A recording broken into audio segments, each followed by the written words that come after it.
Hello everyone, welcome back to Dark Knight Tales. Before we dive in, please show your support, give this video a like and be sure to subscribe and click the bell icon so you don't miss future videos. So let's get started. The first story. My wife has been peeking at me from around corners and behind furniture. It's gone from weird to terrifying. My wife Lynn and I have been together for 6 years and married for 11 months. Our entire history together has been very normal and never once have I noticed any weird behaviors or red flags. I can't stress enough how out of character this whole thing is for her. Lynn is very kind, intelligent and thoughtful. She's always been the no-nonsense type of person. Being childish, or trying to scare me is not something she'd normally do. She doesn't even like watching horror movies. When we first started dating she agreed to watch The Shining with me because she knew how much I loved horror. She was so scared that she didn't even make it through half of the movie before we had to turn it off. She isn't into anything creepy, and has never been into pranks. It's just not her cup of tea. And that's fine. But that's what was so strange about this. It's just so unlike her. I should also add that she never had any mental health issues and as far as I'm aware it doesn't run in her family. I know some people are able to hide their mental health problems, but in the 6 years we've been together I think I'd have seen some sort of sign. 2 months ago, I was in the kitchen making myself some coffee before work. I was running a bit late that morning and knew I wouldn't be able to make it to Dunkin' Donuts for my usual morning fix. I took a sip of my coffee as I hurried down the hall towards the front door, when I happened to notice Lynn peeking at me from around the corner ahead of me. I could only see her eyes, and a strand of her long dark hair hanging against the wall. The rest of her body was concealed behind the corner. I nearly spilled my coffee when I saw her. I did burn the shit out of my lips. "Lynn," I said, wiping a few drops of coffee from my pants, "you scared the shit out of me." She immediately popped out of view like a little kid that had been caught. I heard her scurry off towards the living room, and by the time I got to the front door she was out of sight. It was really weird, and just totally out of character for her like I said. But I also found it kind of funny that she was being more playful and a little less serious. I shouted that I loved her, and called her a weirdo. As I shut the door behind me I heard her laughing. Her behavior was a bit odd, but it certainly wasn't something to call a priest over. I forgot about it by lunch and by the time I got home she was her normal self. I didn't bring it up and neither did she, and life went on. The next incident happened 3 days later. It was around 2 a.m. and I had woken up to get a drink. I was standing at the kitchen island, jug of OJ in hand, when I felt a strong feeling that I was being watched. For whatever reason I looked down at the floor and saw my wife's smiling face staring back. She was peeking at me from the other side of the island, staring up at me with wide unblinking eyes and grinning. Grinning like the Cheshire Cat. I screamed, I'll admit it. Not out of irritation but fear. For some reason at that moment I was scared. At the sound of my scream Lynn scuttled backwards out of my view, her hands and feet smacking the tile floor as she hurried out of the kitchen on all fours. I didn't run after her, or even yell after her. I just stood there frozen in shock, wondering what had possessed her to do that. It took me a little longer than I'd like to admit to go back upstairs, but I eventually did. When I got to our bedroom, Lynn was lying on her side, asleep. Or at least pretending to be. I stood there for a while, watching her breathing to be sure she really was asleep. I had the feeling she might jump out at me the moment I got into bed. But she didn't. I climbed into bed and she didn't even move. Her breathing was soft and deep and I was starting to wonder if I'd dreamt the whole thing. The next morning I waited for her to come down for coffee and after handing her a mug and kissing her cheek I decided to ask her about it. "What was that about last night?" I asked, keeping my tone light so I didn't offend or embarrass her. She frowned over her cup of coffee, shaking her head like she had no clue what I was referring to. "You were peeking at me again." "From over there," I said, pointing to the spot on the floor by the kitchen island. She followed my gaze, and when she looked back at me she burst out laughing. She laughed so hard that I couldn't help but join her. "You creep me out sometimes, you know that?" I said. She giggled and set her cup on the counter and wrapped her arms around my neck. "You creep me out all the time. So I guess we're even," she teased. We said our goodbyes and left for work. As I drove, I kept thinking about how creepy it had been seeing her grinning at me from behind the island like that. The sounds her hands made on the floor as she crawled away. I told myself she was just trying to be silly. Just trying to join me in my love of all things horror. It's not like I was afraid of her. But it still didn't sit right with me. I started seeing her peeking at me more and more. Sometimes she'd be peeking out from behind the couch or living room curtains. Once she even managed to get inside her grandmother's old trunk that sits at the foot of our bed. I might not have even known she was there at all had the trunk's old hinges not given her away. She'd had the lid propped up just enough so that only half of her face peeked through. She'd been grinning like an excited toddler. It was unnerving. I didn't even know what to say to her. All I could do was stare. When I finally found my voice, I asked her why on earth was she doing this. She didn't answer, but she had slowly closed the lid, shutting herself inside the trunk. I just walked away, feeling disturbed. I didn't understand why she was doing it, but it clearly made her happy. I just hoped she would tire of the game quickly. Lynn didn't peek at me for the next 2 weeks. I started to think she was done with her weird prank and I was relieved. The second story. We were watching a show on Netflix one night and I jokingly said that I hadn't seen her peeking at me lately, and that she must have given up on her spy game.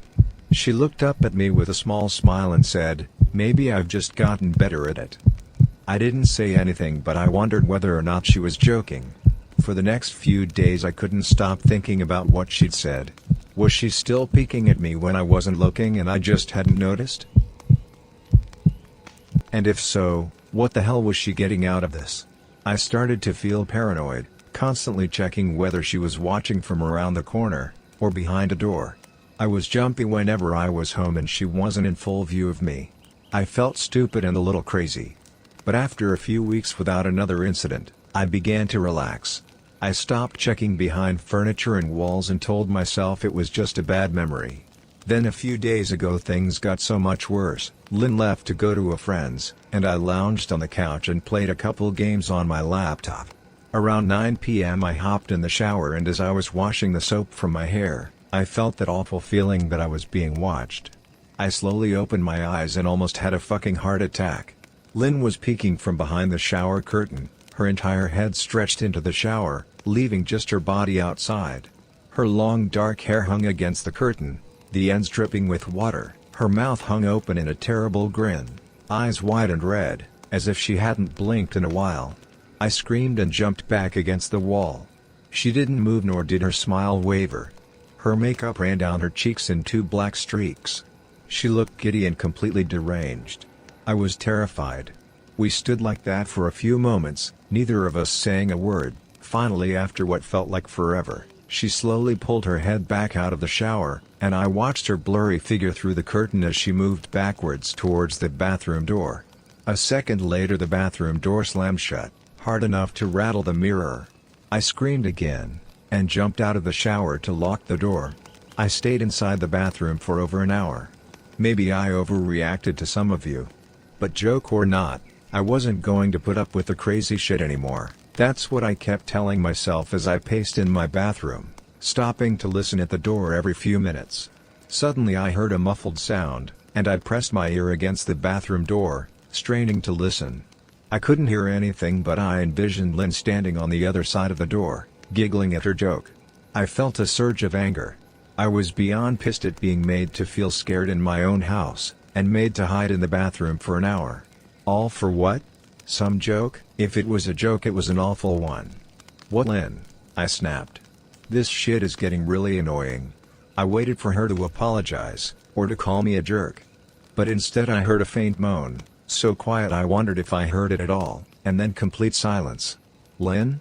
I called out, not able to even hide the shakiness in my voice. I got no response. Just my own heavy breathing.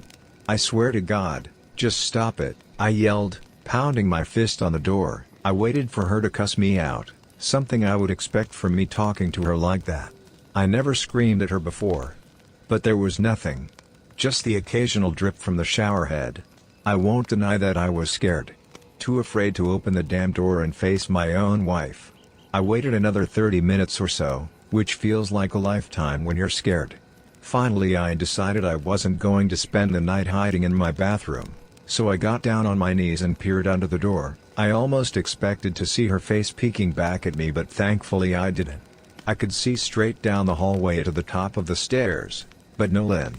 I didn't know if I should be happy about that or not. I looked for a few minutes, waiting to see her head pop up over the top step, but it never came. I stood up, my hand hovering over the door, and mentally prepared myself to open it. I slowly turned the lock with shaky fingers, and was about to yank it open when I heard a sound that still makes me feel nauseous when I think about it. A moan, louder than before, but this time I was able to tell just where it was coming from. I turned my head to the closet door as if in slow motion, and locked eyes with my wife, who was peeking out at me from the slight gap. Her eyes were still wide as ever, and her mouth was hanging open in the most grotesque gaping smile I'd ever seen. I didn't even scream. I was too scared for even that. Her hands were clasped to her chest, body trembling with sheer delight, as if she could barely contain her excitement. A short raspy moan bubbled up from her throat, deep and raw, sending a shiver through my entire body.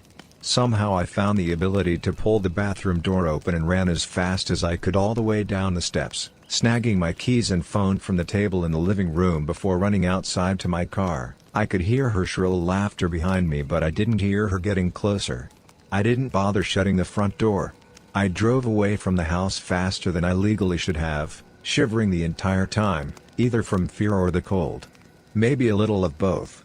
I hadn't grabbed a coat or even a pair of shoes. I was still in my boxers and my hair was still damp. I drove straight to my brother Chris's house about 40 minutes away, ignoring any and every call and text I got. I didn't check my phone until I was safely parked in my brother's driveway. Lynn had called 4 times and sent a flurry of texts, all wondering where I'd gone and why I left like that. I threw my phone at the dash in a rage, furious at her nonchalant attitude. My brother and his wife were surprised to see me, especially dressed in just a pair of boxers, but told me to stay as long as I needed. Chris lent me some clothes and asked me what happened. I told him Lynn and I had a fight, but didn't get into the details. I didn't want him to think I was overreacting, leaving my wife over a prank, even if it was a strange one. I mean, hadn't I encouraged her for years to lighten up instead of being so serious all the time? I had wanted her to relax and loosen up, but this was definitely not what I had in mind. I tried to sleep on their sofa, but my brain wouldn't let me sleep. Every time I closed my eyes I saw Lynn's face staring at me from inside the closet. Knowing she'd been in there with me the entire time made my skin crawl. She'd never left the bathroom at all. Instead she slipped inside the closet and slammed the bathroom door shut to fool me. The mere thought of going back home gave me anxiety. I tossed and turned, unable to sleep. Chris ended up giving me a sleeping pill so I was able to get a little rest. My sleep was filled with terrible dreams, all of Lynn's smiling face. I woke up just as the sun started to rise. My sore body ached from the sofa, and I felt drained. I knew I'd have to call Lynn at some point, but I didn't know what to say to her. I wouldn't be going home unless she gave me her word she'd never do any more creepy shit. I just wanted my wife back. Her normal serious self never looked so good to me. I was contemplating calling her and telling her that, when that familiar feeling came over me. I was being watched. I was staring at the ceiling, my heart in my throat. I didn't want to look away, but the longer I ignored the feeling the worse it got. My eyes drifted away from the ceiling almost on their own. Her face was pressed up against the window beside the couch, staring down at me with that same gaping smile. Drool dribbled down her lips, leaving 2 long streaks down the glass. I didn't know how long she'd been there, but something told me she'd been there quite a while, possibly all night. The third story. I didn't bother screaming, though I was afraid anger trumped any fear I felt at that moment. I jumped up from the couch and pounded my palm against the glass.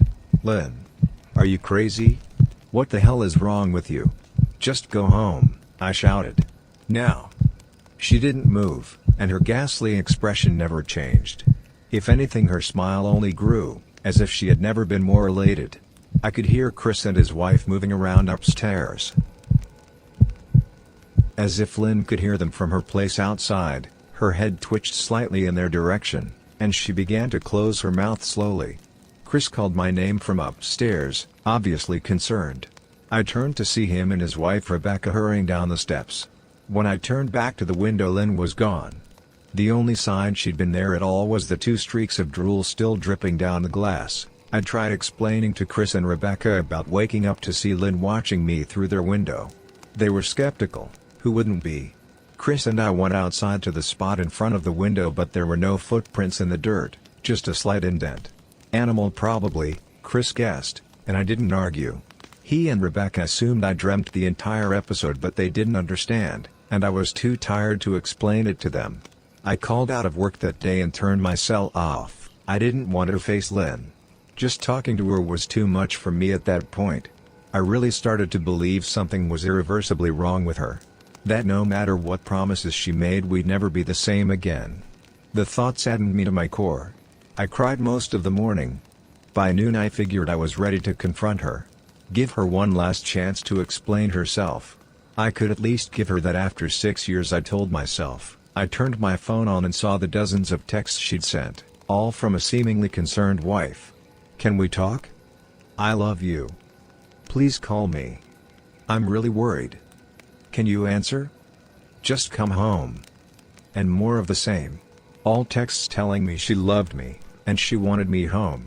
How worried she was, not a damn one addressing the crazy shit she pulled.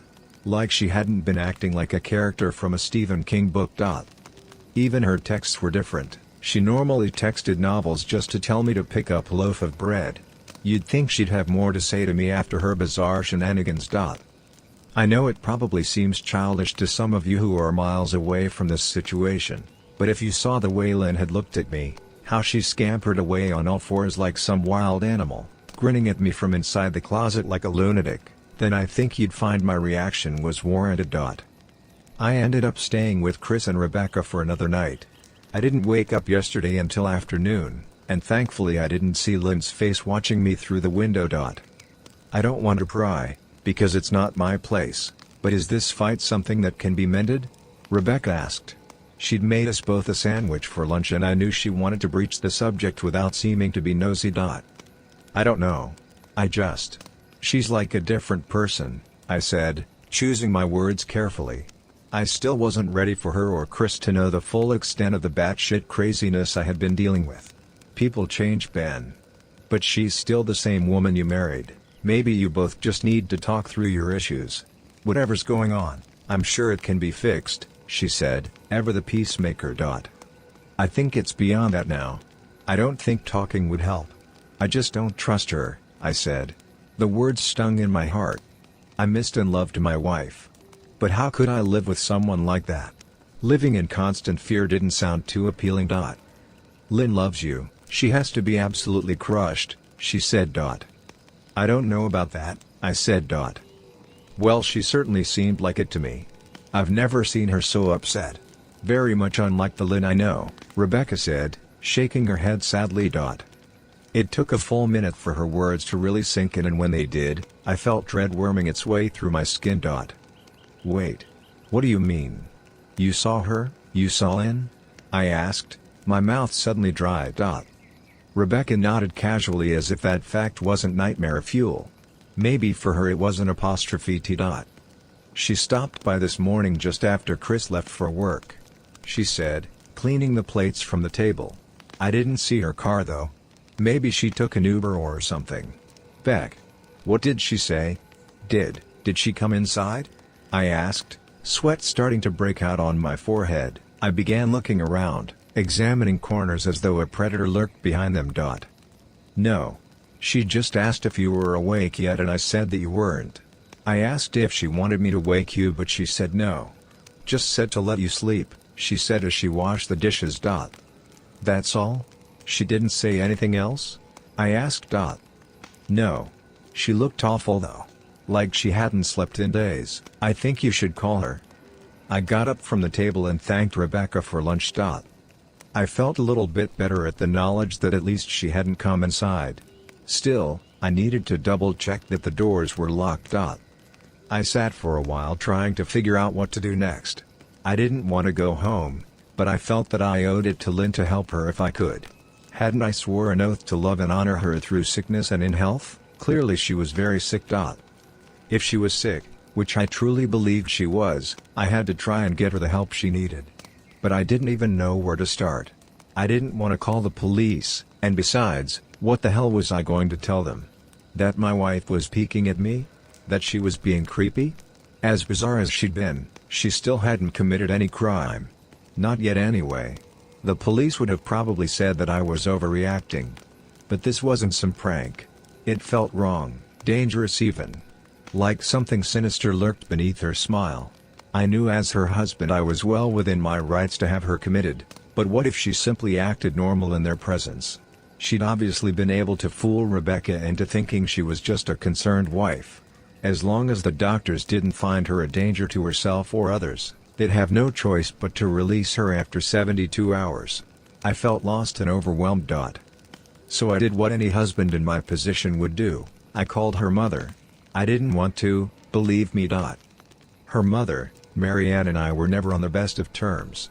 We'd never fought or anything like that.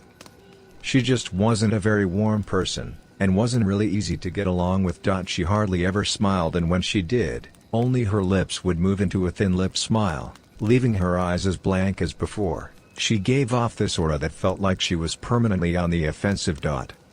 I'd only met her twice, and both times were for such short visits.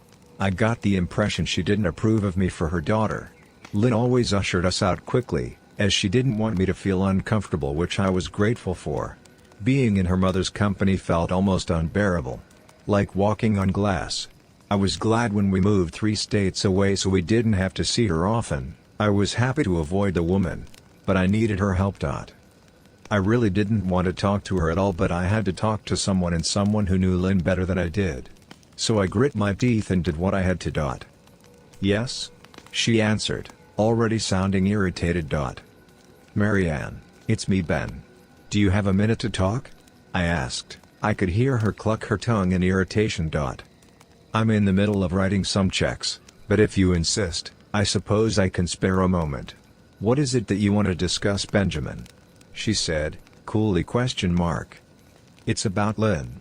She's been acting strangely, and I was wondering if you had any idea whether there was something. I was quickly interrupted. It's a bit difficult to follow your rambling, Benjamin. What is that you want from me? She asked. I could almost see her standing there in her thin sweater and slacks, tapping her fingernails impatiently on the table. I wanted to know if you'd ever noticed any odd behavior? Or possibly any mental health issues? I asked.